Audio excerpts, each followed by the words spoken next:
like if someone said to me that they've been on Instagram for 6 hours, I'd be like, what? Oh wow, okay. Like knowing that it's very easy to be like just during the course of the day doing multiple things, but like it feels like it was 6 hours, like like just staring at your phone for 6 hours. I'm like, oh, that's kind of embarrassing.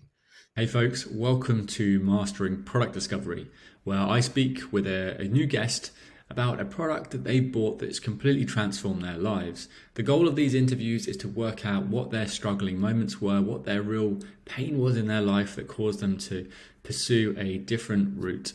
Today I'm going to be talking with Dan Parry, a friend of mine. He's a founder and he's a software engineer building Cluso.ai. In this honest conversation, Dan talks me through his journey of buying and using Opal, an app that helps you manage your screen time. Let's jump in. So we're going to talk about Opal. So what if you could give me a description of what Opal does and how it fits into your life? Yeah, sure. So Opal is an iOS app that basically allows you to set blockers on different types of applications to give you basically your time back. So you can set different groups of blocking. So, for example, I have a morning block, which is super hardcore, which um, stops me from being able to like use like YouTube, X, Instagram, to give me time for deep focus. And then I've also got a basically like an all day blocker. So I think I block from like again 9 o'clock till 9 at night to block social media and other apps. Um, and that's more of a soft block. So, for example, with the hardcore block, it doesn't let you uh, get out of it. Like it's like a hardcore. Like, no, you can't use Got this. it. With the softer block, it gives you when you try to like use one of those apps, it either tells you no, you can't use it. If you try to go into Opal to be able to give yourself like a break, then it gives you a 15-second countdown. And then allows you to set a timer for how long you want to be able to use those applications for. Um, and then every time you then go in to try and uh, get another break, then it increases the timer. So it then becomes like, say, 30 seconds before you can. And oftentimes you'll find yourself reaching for the phone. You'll see the timer and be like, oh, I can't be bothered to wait. So yeah, it does a good job of limiting the amount of time that I spend on um, yeah, certain apps. And so you pay for Opal and you've purchased it. Yeah, so it's on a yearly subscription, so it's £89. I first I saw a lot of ads for it on social, which is funny, but I saw lots of ads for it for a social. But last year, I was in a particularly like brutal time of trying to like get loads of stuff done, and I found myself self-soothing, I guess, by going on different social media like Instagram or whatever, or X or Twitter as it was at the time. And then I came across it. It had a 7 day free trial, and I think that after the first day, basically paid for itself. So I yeah, bought it, and then yeah, the subscription's just recently come up again, and yeah, happy to pay the 89.99 for the yearly subscription to give me more time to do things that are productive. Right. So when was that? When did you actually purchase it? Yeah, so I think the subscription just came up like a couple of days ago, so it must have been a year ago around this time was the first time that I purchased it. Okay. And you've renewed it this time. Yes, yes. Yeah. So like February Mm, 2023. yeah. Mm, So February 2023, mhm, um, you purchased it and then you've got the renewal recently. mhm, You said there was a 7 day free trial. mm. Uh, did you subscribe once the 7 day free trial was over, or did you do that before then? Yeah, it auto subscribed me, so I think I had to put in my credit card details. It gave me a free trial, and then said that you could cancel at any point up until the 7 days. And then when the 7 days came through, when the yeah, I got so used to using it that I was like, this is everything I need. And do you remember where you were Mm. when you downloaded the app and Mm. when you first started that trial? Yeah, I think the same place that I always am, which is my room, which is just where I work. I think it had come up after I was feeling very overwhelmed with work. So, um, and there were just lots of stuff happening with work, lots of different projects, um, and I was finding myself in multiple like mind states of just like, okay, like I mentioned, kind of self-soothing, going on Instagram for a bit. Let me just check a couple posts, and then before you know it, you've been scrolling for 30 years, or going on X or Twitter and feeling bad after like just scrolling and seeing people's like successes, and feeling like I wasn't doing anything, or thinking that I was doing research when actually I was just wasting time. So I I found that I needed something that was much more strict with helping me manage my time, and I didn't have the time, energy, or capacity to like improve my willpower. So I needed a app or robot to help me do that. And when you were when you were purchasing it, did you have any anxieties around it? Were you nervous Mm. about starting the trial in any way? Yeah, absolutely. Like, because it's quite a lot of money. I was like, if this was use, then I would make that money back, because I'd be more productive with my work. I'd finish quicker. I'd do stuff, and I knew that, and because it was yearly rather than like monthly. Like I knew that I had the money at that time as well. So I was like, if it didn't work out, then like it was like a sunk cost of, um, which wasn't a large amount of how much I had at the time. Whereas I think like sometimes monthly things, you constantly reassess like how useful it is in your life. Whereas I guess with yearly things, you like grace. Like for example, I didn't use it that much in the summer. I didn't use it. I'd like turn off some of the settings in the summer because I was out and like having fun or whatever. But when I'm busier, then I put on more hardcore settings. So like it flexes over the year as opposed to like something that I'm constantly reassessing um, monthly.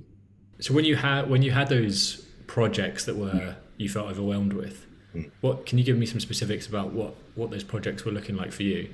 Yeah, so just development projects, so like bubble builds, or there were, I think I was just doing multiple bubble builds at the same time. I think so. Yeah, lots of different client projects, things stacked on top. Yeah, just so there were also like, because there's lots of unknowns, there was lots of opportunity for you to like think that you're learning something by seeing how, like I follow a lot of bubble builders, so they often share tips and stuff. However, as soon as you go on to say, for example, X to see a tip and look for someone, then before you know it, you're sucked into the void. Right. So that so social media is part of how you learn and how you Absolutely. improve Yeah, yourself 100%. and your skill set for work.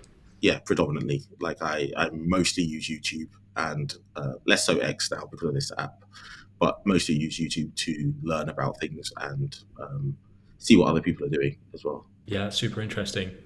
Um, so you had multiple clients on the go as well, or there's multiple projects for the same client. Multiple clients, yeah, multiple clients, multiple projects. And what do those projects look like? So you said you're using Bubble, but Yeah. are they like are you charging on a project basis or Oh, yeah. So it's some of them were on a 50% upfront, 50% upon completion. Some of them were on a milestone basis. Um, I was also teaching at the time, I think, as well. So um, that was, yeah, like upfront and then upon completion. Um, yeah, they were, yeah, so lots of different types of projects, but usually that's how I charge. So I'm more motivated to finish quicker if I'm waiting for the other 50% um, to for me to finish the project, so I can get the end of the last half effectively. got it? Yeah. So in all those cases, your time is really important there. Yes. You're not charging for your time. So Yeah. Yeah. you the client wants you to finish faster. You want to finish the work faster. Mm. Got it. And you mentioned teaching as well. What kind of teaching were you doing? Yeah, so I run a number of different programs, often a combination of like no code, currently now AI stuff, and so I, for example, teach at UCL on occasion. I run programs with organizations like One Tech that help diverse founders basically do more entrepreneurial activities, um, and then I, um, yeah, yeah, work with or run a number of programs like that as well. So super busy.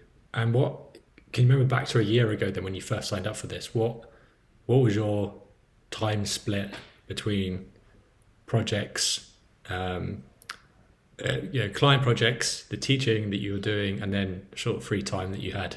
So yeah, basically like 3% free time. Three uh, percent. Yeah. yeah, and then I'd say the majority of the work that I was doing was client projects. I think I had like three on the go at the same time, so it was like yeah, so that was probably like 87%, and then the rest of the time was spent teaching. Um, yeah, so yeah, that was how I afforded to do my big trip around the US. So just make sure I've got that right. So 3% free time, 80% client projects, Yeah, and yeah, then the remainder was yeah, teaching. yeah. And so Bubble is software development, isn't it? Yes, yeah, precisely. Yeah, it's like a no-code software development tool to be able to build without being able to code. When did you first start feeling that you needed to fix this problem? Mm. So I think that I had always known that I'd spent too much time on, um, I guess, social. The but the fact that I had all these projects going on, and like had these client meetings or catch ups and stuff, um, meant that I was not. I didn't like. There was never enough time in the day anyway. And then with me using social or whatever, and accidentally, like not intentionally, but accidentally spending time doing things, meant that projects or work that I needed to do just wasn't getting done, um, or like I was losing focus, for example, because of like you go to look at one thing and then before you know it, you're like you forgot where you were or needed to go back. So I think that I'd made a decision that I needed to um, be more focused, um, and I don't know if I've mentioned, but I have ADHD as well. So yeah, it's very easy for me to not get focused as well. Um, so I needed more help, I think, and I was fortunate enough to be able to effectively pay for willpower by having someone stop me from doing things. How does ADHD affect you day to day? Mm, um, I think that it affects me in so many ways. So I'm a relatively disorganized individual. I generally think more visually than I do with words. I am easily interested in um, things, I guess, and especially the things that I am interested in. Yeah, curiosity focused. My dopamine generally gets fulfilled by me doing new things. And oftentimes, when I'm doing things that I've already done before, then I've lost interest. But lots of app building is doing the same thing that you've done before, multiple times. Um, it's very challenging for me to plan because of my interest based. um, yeah, um, I yeah, and then yeah, when there's multiple things going on, it's not that I can't do them, but there's also like multiple avenues to be interested in as well. So it just escalates, and then um, and then when say for example I see a tweet about something to do with something that I'm interested in, then I like follow the rabbit hole, for example. and try and like sign up to the app, like try it out, and then I'm just like, oh, that's not what I was supposed to be doing. So yeah, managing all of that is challenging. I have medication to help with that, but I also have these apps that I use to be able to like help guide me and guide my energy in the right place. I want to just take a step back to something you said a moment ago about there being client meetings and catch ups uh, on those projects. What could you talk me through about how what do those look like? Was there any particular meeting that came to mind when you were thinking about signing up for Opal? So I guess it's more like in order for me to be happy and for my client to be happy, I need to have done the work. And for me to be at the cadence that I needed to finish the work on time, I needed to have done the work. So, and I wasn't, it felt like either I wasn't or it wouldn't happen if I continued on my path pre Opal and a couple of other apps that I use. So it was like I understand that my larger goal needs to be completed, and at my current state, it won't be. So I need all the help that I can get. So, for example, with some of the projects that I had, like I had a project manager because I'm like I can't deal with. I'm not an organized person, as I mentioned. So having a project manager meant that they could deal with some client stuff, and I could do the thing that I was good at. Um, and then if the budget didn't allow, then I would um, basically just figure out how to um, do the stuff that I needed to do. And some of that was by having some very challenging, uh, having these apps that basically help me um, stay focused. Got it. As the product manager you mentioned, is that something that the client had brought in, or that's something that Oh you yeah, managed yourself? yeah, that's something that yes, that's something that I manage. So depending on how much budget there was for the project, I would the larger the project, the more inclination and money I had to hire a project manager to be able to like save me from the endless meetings that you have with clients. Were you working with a project manager around the time that you bought Opal, so a year ago? Can you think of those projects?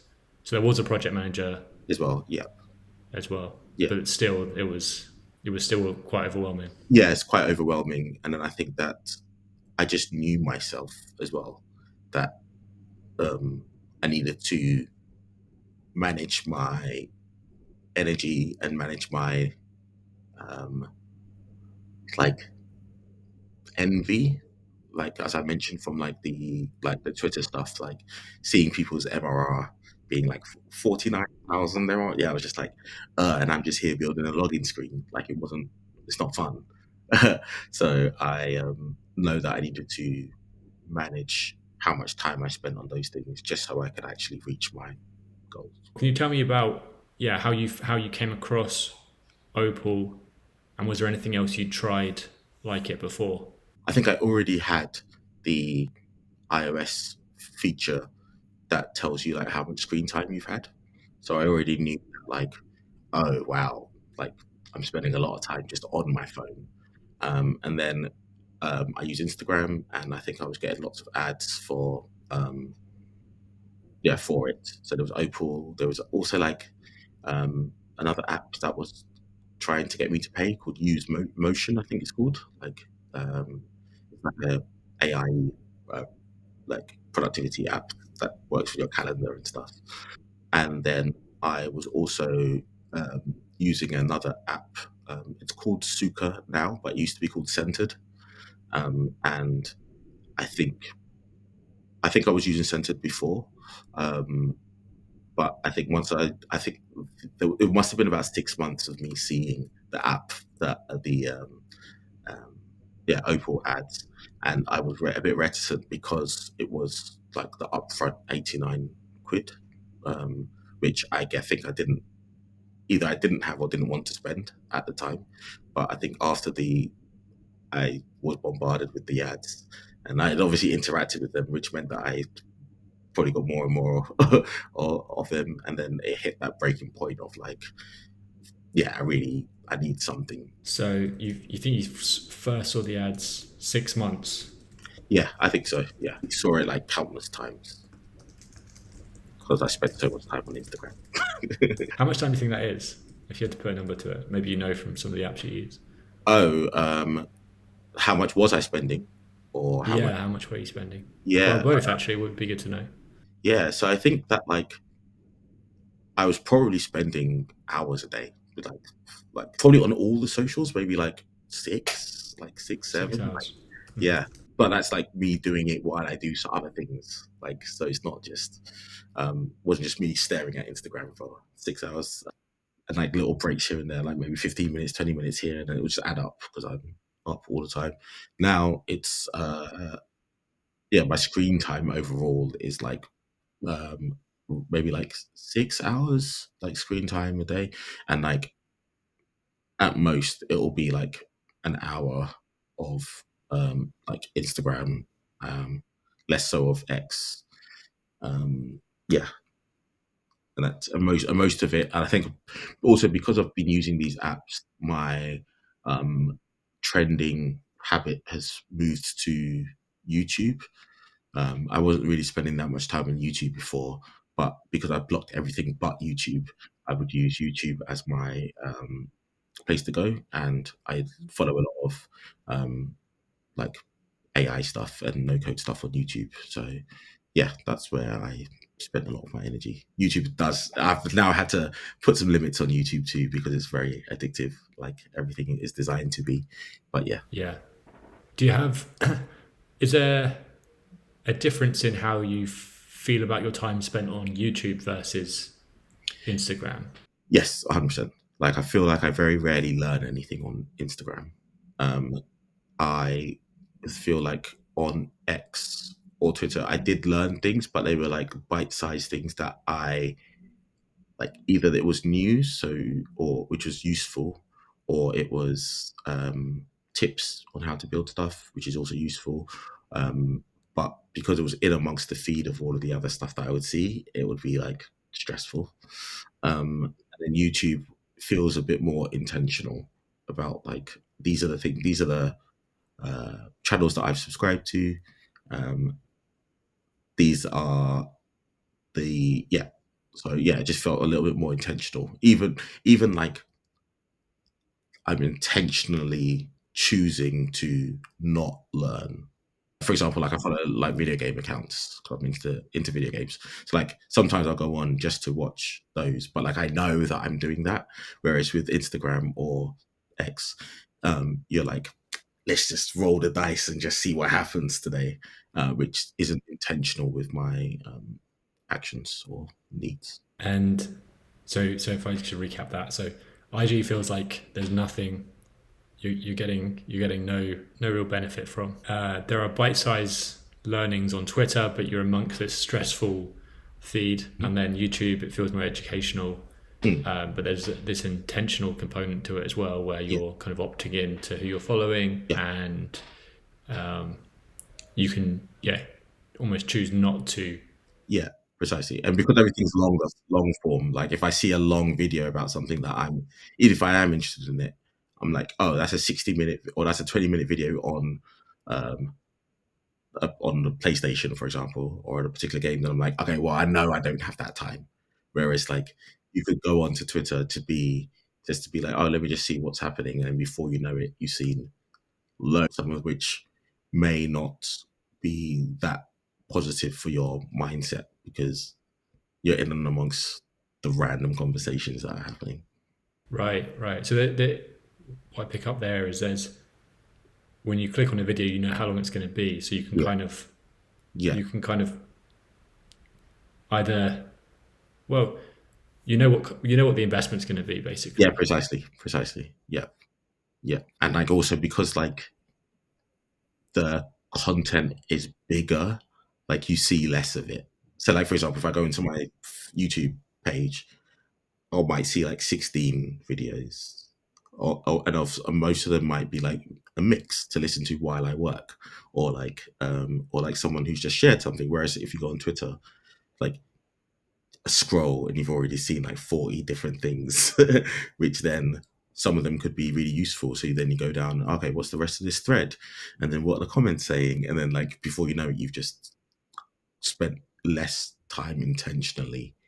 Whereas I feel like, yeah, less, it feels like there's less opportunity for me to like rabbit hole on YouTube than it is on X. So 6 months before you started the Opal trial, you started seeing the Opal ads.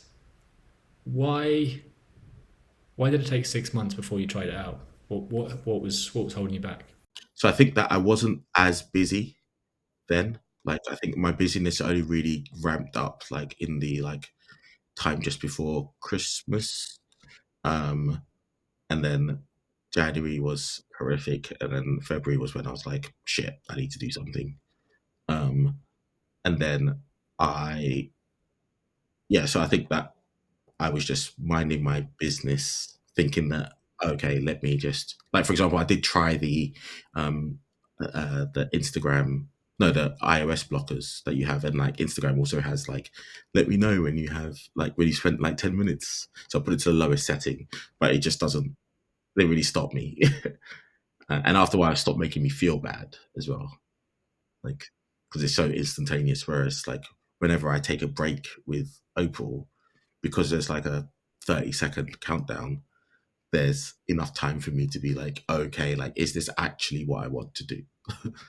uh, and oftentimes it is because I don't do it that often anymore, but it's given me that pause to think. And then it extends that time Exactly, if yeah. you So now, if you choose so the to. next time I try to take a break, it's now 45 seconds.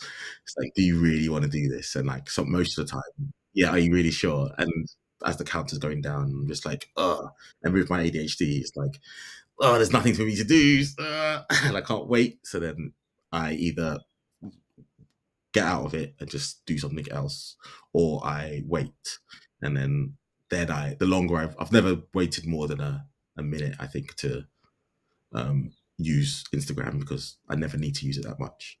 The challenge is that a lot of my friends, I wish Instagram just had the messages part, because I've got friends that use Insta, but yeah, I don't really use it. I use it more for like messaging friends than I do for like browsing because there's nothing on there that makes me want to. And I guess the other thing that was challenging as well was Instagram. It really makes me feel bad. Whereas with Twitter or X, there's just random entrepreneurs making random amounts of money, and me being like, "Hey, I could be like you one day." Instagram is like, "Your friend David is now in New York, living his best life," and then the next reel is your friend Sarah is now doing this. I'm just like, oh, okay, cool, and I'm just in my room. I'm like, no, I don't want to engage. You mentioned that so we go back to the timeline. So you said Christmas things got busy, and then January things got really busy, and then you started the trial in February. Why does it get so busy around that time? What was going on? Yeah, so I think I would always talk to people about there's very few working months of the year, especially when you do B2B stuff. So like no one works in the summer. So like July, August, no one's really working. I do a lot of teaching stuff. So September, people are kind of getting back into work. So like work tends to pick up in like September. No one really works over Christmas, and then after Christmas, everyone's like, shit, I need to do shit. So then you've got January, February, March, April. So typically those are the busiest months of the year for me when I do client stuff. That's client projects. Yeah, So that's they yeah, it's they client project and teaching because no, like teaching doesn't really happen in the summertime. But a lot of basically a lot of the work that I do is that I'm really busy generally from like September to like April, and then the rest of the time I'm not so busy. what else did you try around this time? So in that 6 month period when Opal was coming up, you said you looked at the IG settings, you looked at the iOS screen time. At some point, you picked up Suka. Was there anything else you tried that, or noticed?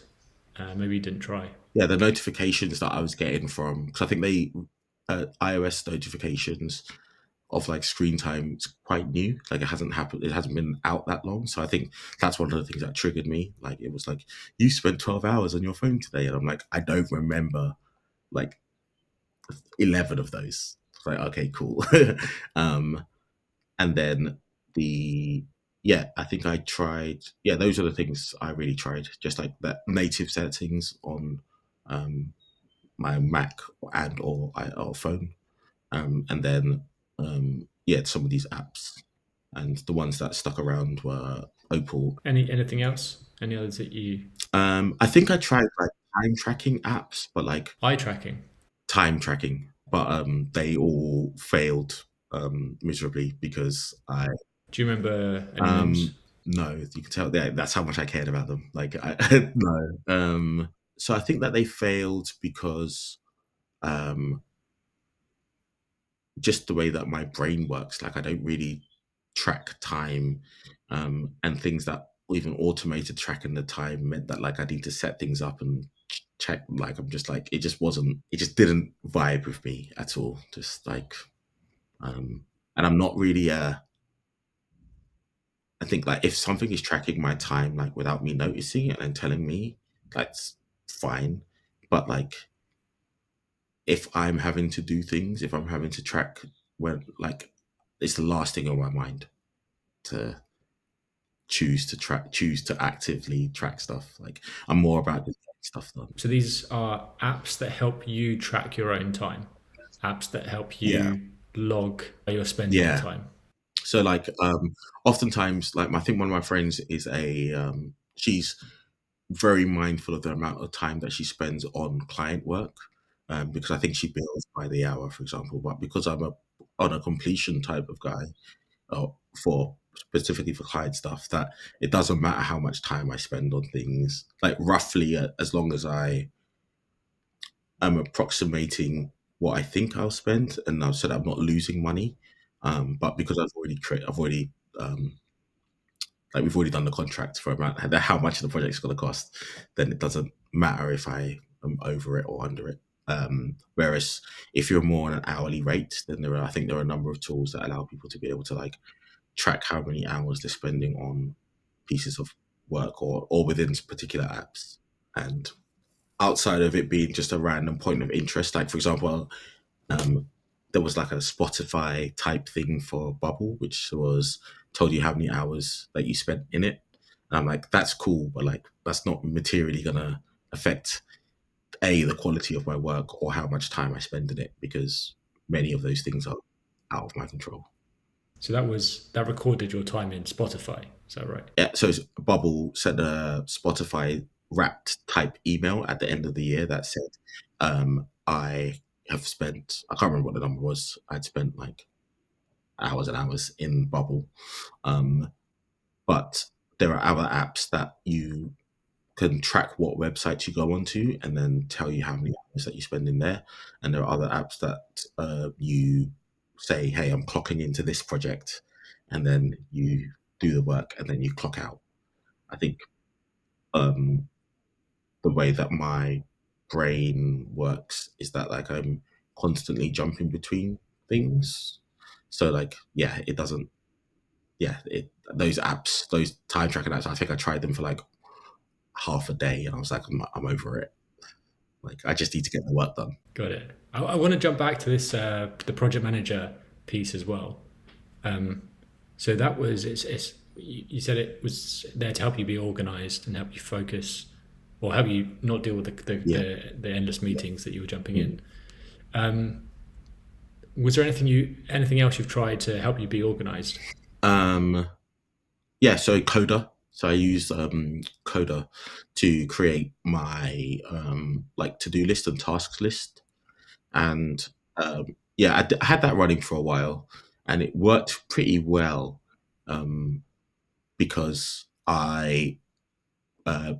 yeah, I really want to go back to it, but like I basically created my own to-do list type app, but it took into account like the impact that the task had, how much energy it would give me, um, whether it was linked to money or not, whether it was linked to like relationships or like what. And I gave each of the different things like different points. So based on how the combined points, it would automatically sort the list in terms of things to do. So it gave me like, okay, this is what you need to do next. Like you could choose not to do this, but this is what you need to do next. So that helped me. Basically, the challenge was that much like anyone with ADHD, I got bored of it. So then I stopped inputting stuff, and then it stopped being useful. I think sometimes when I'm very overwhelmed, then I will just go and talk to my brother, who will just set me on the right path because he is a very he's a project manager by trade, I guess. Not not anymore. He's a founder now, but yeah, he knows how to um, yeah, kind of just figure out what I need to do and help me see the wood for the trees for the woods, whatever I'm meant to see. Figure out what's Yeah. next. Yeah. Um, cool.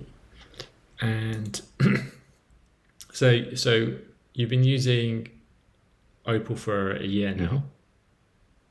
If it disappeared tomorrow, what would you miss most about it? The aggressive blocking of the apps that I've selected to block. So I think that it would, yeah, like that's absolutely what I would miss. Are there any other apps that we've not spoken about that you're blocking? So there's Instagram, Twitter. Yeah, I think I've got like I think it's like 14, 15. Like so yeah, so it's like so it's like Instagram, Twitter, like Telegram. It it's basically in the morning there's like a deep focus one which blocks like which is like a hard block so you can't get out of it. And that's like yeah, Instagram, Twitter, Telegram. The only things that I don't really block are WhatsApp, um, and yeah, WhatsApp. And then TikTok it blocks, for example. Doesn't block email because I need email, and I'm not really a Slack. Um, yeah, just like yeah, there's a number of settings that it has that like, and it also tells you whether the apps that you're using are distracting or productive. So, for example, if I'm in my notes app, then that's classes as a productive app. So it gives you like a productivity score as well. So like it says, oh, you'll be 96% productive on your phone based on the assigned uh, whether it's productive or distracted on or for each of the apps. Yeah. Why is that important for you? Because I think seeing the number just being like, okay, like today you've had a bad day of like you've been unfocused, relatively unfocused. Um, whereas yeah, so the higher the score, the more I know that I'm doing okay, I guess, like being more productive. Um, or sometimes, for example, on a weekend, um, I know that I am like doing life because I think it's very easy for me to be just like on social on my phone on the weekends, for example, or if I'm traveling, but like being a bit more present. If I'm out with my friends, like I know that, for example, when people are out with their friends, like I do it as well, but they'll look at their phone and say, actually, I shouldn't be looking at my phone. I should be talking to my friends. So like I block on the weekends as well. Like I block it. I have it blocked.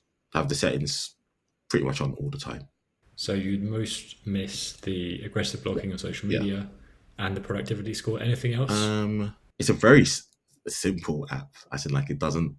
There isn't much else that it. Yeah, oh, there's another feature that I have actually, which I think I would miss.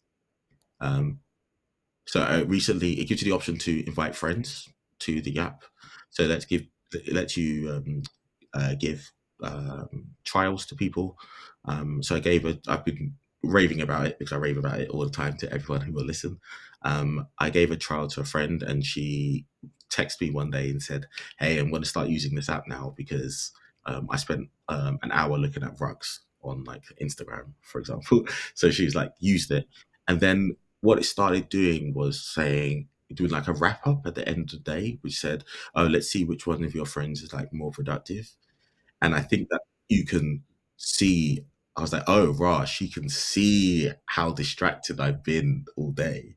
So there was that social element that made me go, okay, actually, like, I don't want to be like after, I don't want to be looking at YouTube for 6 hours because my friend will be able to see that I've been looking at YouTube for 6 hours.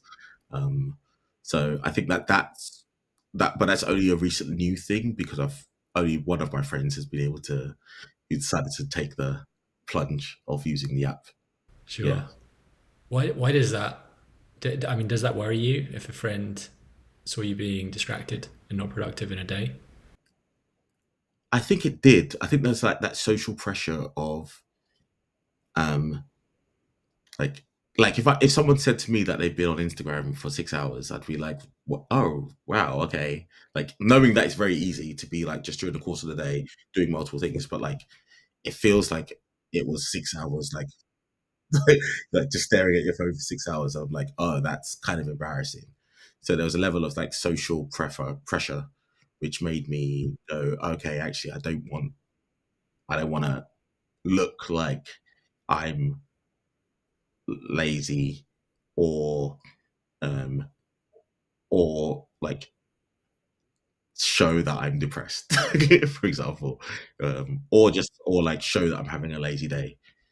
So I think that that level of social pressure was useful for curbing some of my habits.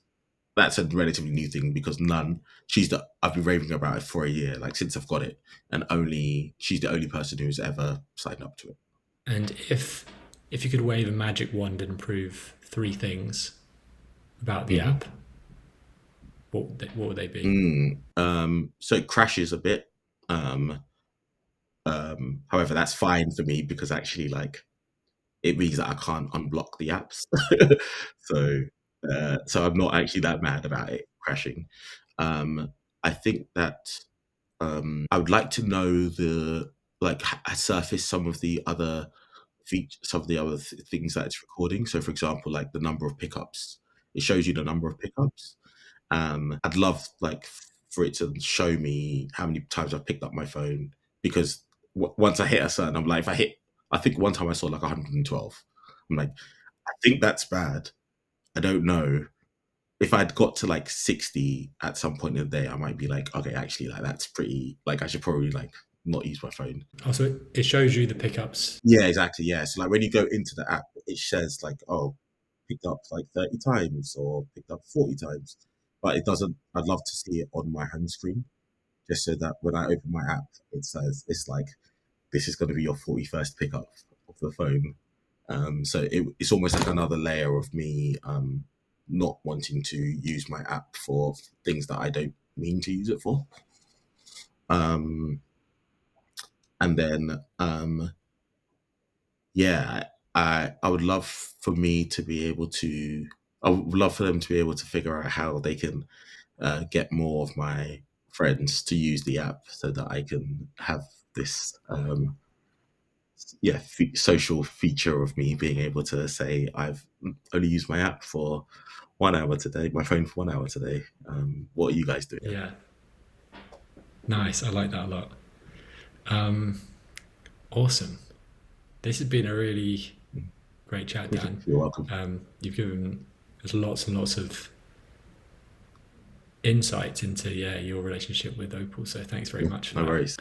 So that was a great conversation with Dan. He was very vulnerable and very honest about his journey with Opal and the situation his life was in before he used Opal and how it's been helping him. So what I've got here is a breakdown of the insights that I've come across in that conversation. And I'm using the job to be done customer interview worksheets that we have on the Insight Pipeline website. So you can get these if you want to use them. And so what we've got is, so this is the switch diagram that we usually use. I usually walk you through in these mastering product discovery calls. And so let's have a look at what was going on in Dan's life when he started using Opal. So what was relevant about their situation that encouraged the change? So Dan had multiple client projects on the go. It sounded quite stressful. He didn't have much free time. As well as the client projects, he was also doing some teaching. And when he felt he spent too much time on Instagram, TikTok, Twitter, and Telegram, so it was a combination of social media apps that he was spending more time than he wanted to on. And he felt that social media was getting in the way of his work, and he was just spending too much time there and not, I suppose, just putting himself on the back foot for completing some of the tasks that he had to do for his clients. When I'm surprised by the amount of time iOS screen time is showing me, so he had started using iOS screen time before he used Opal. And iOS screen time, if you don't know, basically sends you a notification. I think you can set it up every day, but at least it sends it every once a week saying how much screen time you've been using your phone. So that seemed to trigger him feeling that he could be spending that time better. When I am feeling envy about the lives that people I know are presenting on social media, this was an interesting one. This is a sort of emotional factor that's coming to play. So Dan was talking about when he sees his friend living a good life on social media, and he's not living his best life in that moment. It can sort of trigger feelings of envy. It's probably worth mentioning that Dan's ADHD here as well. If he's finding it difficult to focus on tasks, then that might play into him using Opal too. And when I'm paid on a project basis, not a time basis. So Dan was being paid for completion of his projects, not based on how much time he was spending on them. So that means that his time is even more important, and he wants to finish the tasks and his projects quicker. So the pull of the situation. So how will their situation improve by using Opal specifically? What was it that drew Dan to Opal? So he wanted to be able to finish his clients' projects faster. He wanted to have more free time. He didn't want to feel embarrassed that he spent so much time on social media. And that came from some of the social factors that were at play that he mentioned towards the end. And so I can be more present when I'm with friends. So he spoke about using Opal at the weekends when he's with friends, and it means that he isn't looking at his phone when he's having those conversations with his friends. So I don't have to manually log time. So he tried some time trackers, and he felt that they weren't working for him because he had to actually input his time. And he didn't want to rely on his willpower. So there was kind of two things at play there. I think one was his need to be focused on tasks, the willpower there of blocking him. It's like a hardcore block, he described this as, of going into social media and it just like you're putting the brakes on completely and saying, no, you're not doing that. So it was assisting his willpower on that level, but also in how he paid for it. So it didn't sound like there was a monthly option to pay, and it was an annual option to pay. So there's I suppose a willpower if you're paying monthly to keep renewing it, even if it's on a subscription basis. If it's on a year, you're locked in, and he's going to be like, okay, I'm going to give this my best shot. So the business model that they had chosen also supported that idea of not relying on willpower. The anxiety of the situation, there wasn't too many anxieties that came up. Dan said that the price seemed expensive. I think it was £89 for the year. And he'd also been a bit miffed with the time tracking apps. And he didn't want to log his time. He wanted it to be automatic, but that was something that played into it too. And then the habit of the present. So what was he doing already? And that would hold him back from adopting this solution. Well, he had friends on social media, and he doesn't want to completely say goodbye to all of them. And particularly Instagram, he said that he was sending messages to people through. So these DMs, if you say, I'm not going to use social media, what happens then? Do you lose those DMs? Do you lose contact with friends? So that was an important habit. And then also he was using social media to improve skills, and it was kind of part of his job. So he said he was a bubble engineer. So he was looking and following guidance from people and more established bubble engineers that were sharing their tricks of the trade. And if he said goodbye to social media completely, he wouldn't be accessing that. And it sounded like through this journey, he's kind of pivoted a bit more of his time towards YouTube, which he feels a bit better with than he was with Instagram, because it was more intentional and you learn more than he was doing on Instagram. So yeah, that's the roundup. That's the switch diagram and the analysis of our conversation with Dan Parry about Opal. If you've enjoyed this and you've got something from it, please leave a like on this video. It's always appreciated. And if you want to subscribe for future interviews, we've got a couple more coming up, which I think are really interesting. So I hope to see you in a future video. Thanks very much for watching.